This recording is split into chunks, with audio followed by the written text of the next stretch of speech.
the Oval Office, a symbol of American power. But on this day it was a stage for a very public and very ugly spat. Former President Trump and Ukrainian President Zelenskyj, once partners, were now at odds. The cameras were rolling. The world watched in disbelief. It began with accusations. J.D. Vance, the vice president, lit the fuse. He questioned Zelenskyj's gratitude for US support. MAGA-friendly reporters, eager for a story, fanned the flames. The tension was palpable. Zelenskyj tried to defend Ukraine's position. He spoke of sacrifice and resilience, but his words were lost in the storm.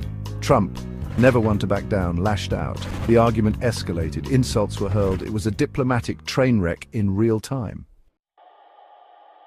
In the aftermath of the Oval Office debacle, Zelenskyj took to X.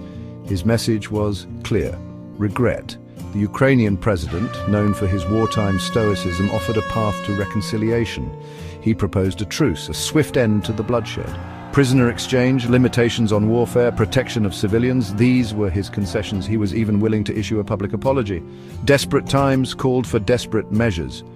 But Zelenskyj's plea was not just about saving face, it was about saving lives.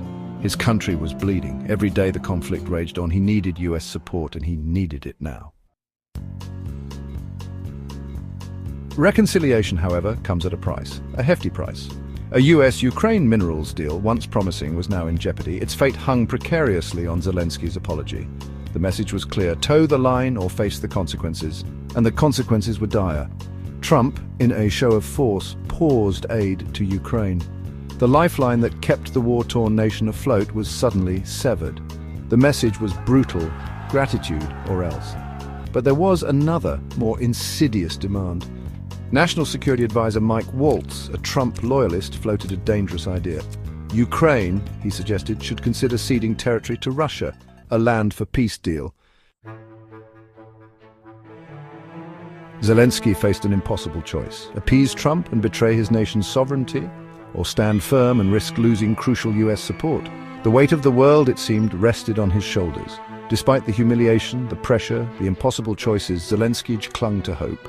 He expressed his willingness to return to the White House, to face Trump again, to mend the fractured relationship. But a shadow loomed large. The suggestion of territorial concessions hung in the air. It was a red line Zelenskyj was unlikely to cross. The question remained: could peace be achieved without sacrificing Ukraine's very soul?